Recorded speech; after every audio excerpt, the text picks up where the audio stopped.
All right, so you want to grow your own blueberries, but you're probably thinking you need a massive garden for that, right? Well, what if I told you that you could grow huge, absolutely delicious blueberries right on your patio? Seriously.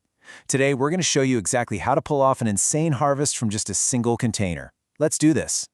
And listen, we're not talking about like 10 or 20 berries. No. We are talking hundreds of berries from just one plant every single year. And here's where it gets kind of crazy. You get a second plant? Now you're talking thousands. It's just an unbelievable amount of fruit for such a tiny amount of space. Totally unreal. So, what's the magic trick here? Is it super complicated? Not at all. It really just boils down to 4 simple keys. That's it. You nail these 4 things, and I promise you are going to be swimming in blueberries. So, let's break them down one by one. Okay, key number 1 is the acidic foundation, and that subtitle says it all. This is the one rule you can't break. Look, if you remember nothing else, please remember this. Blueberries have to have acidic soil. It is not a nice to have, it is a must-have. It's the absolute bedrock for a happy, healthy plant. And wow, this picture just says it all, doesn't it? Soil really matters. I mean, look at that plant on the left. You stick a blueberry bush in regular old potting soil, and this is exactly what you get. Sad, yellowing leaves. It's basically starving because it can't pull up the nutrients it needs. But then, look to the right. That's what happens in acidic soil. It's thriving, it's green, it's bushy, and it's loaded with fruit. The difference is just night and day. So, how do you actually get this magic acidic soil? Well, it's pretty easy. You've got 2 main choices here. Option 1, the super simple way. Just go to the garden center and buy a bag of soil mix that says it's for acid-loving plants. Easy peasy. Or, if you like to get your hands dirty, you can totally make your own. Just mix up some peat moss and pumice, and you'll create that perfect acidic home your blueberries are craving. All right, so we've got the soil figured out. That's honestly the biggest hurdle. Now for key number 2, the perfect variety. This is all about matching the plant to your climate. Because you can't just pick any old blueberry bush and hope for the best. It really matters where you live. And the main thing you need to understand here is a concept called chill hours. Now, it sounds technical, but it's really simple. It's just the number of hours in the winter, when it's cold, between about 32 and 45 degrees, that the plant needs to experience. It's kind of like a hibernation period that tells the plant, hey, time to wake up and make berries.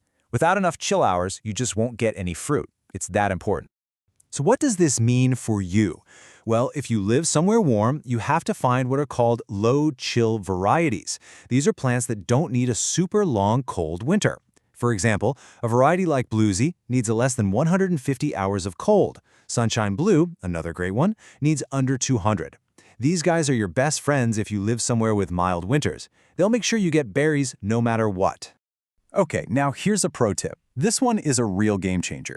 You can get berries with just one plant, for sure. But if you want to level up your harvest, get 2 different varieties. Plant them near each other, they'll cross-pollinate, and the result is, wow! You'll get way more berries, and the berries you do get will be bigger. It is such an easy trick for such a massive payoff. Okay, quick recap. We've got our acidic soil, we've got the right variety for our climate. Now it's time for key number 3. Planting for success. This is all about getting your new plant settled into its home the right way, right from day 1. And honestly, this part is super straightforward. Let's just walk through it. First up, find a sunny spot. Blueberries are sun worshipers. They need at least 6 to 8 hours a day. Next, drainage. Make sure whatever pot you're using has holes in the bottom. Then you just gently pop your plant into that nice acidic soil we talked about. Sprinkle in some fertilizer that's made for acid lovers. And last but not least, give it a really good, thorough watering to help it feel at home. Now, I really want to pause on that watering step for a second, because this quote right here is so important. Some plants, they can dry out and then they just bounce right back. Not blueberries.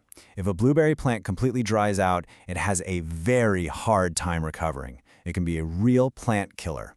So please remember that consistent watering is absolutely key. Okay, so your plant is officially planted. Awesome! Now for our final key, number 4, long-term maintenance. And this might sound like a chore, but I promise you it's not.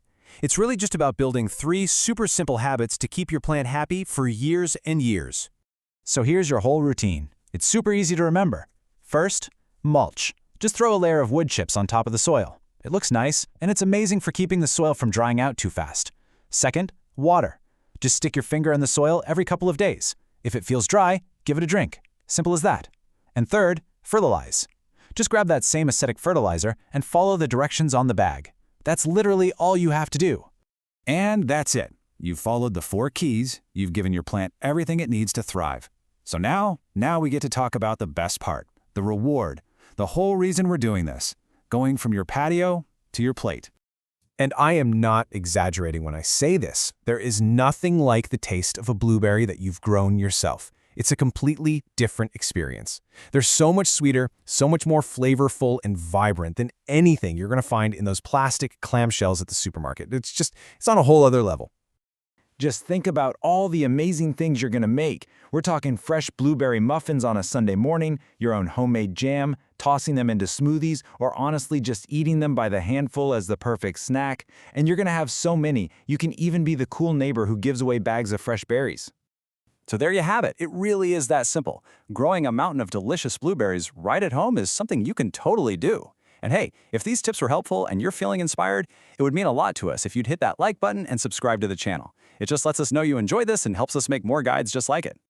So I'll leave you with this one question to dream about. When you get that very first harvest, that big, beautiful bowl of your own homegrown blueberries, what is the very first thing you're gonna make?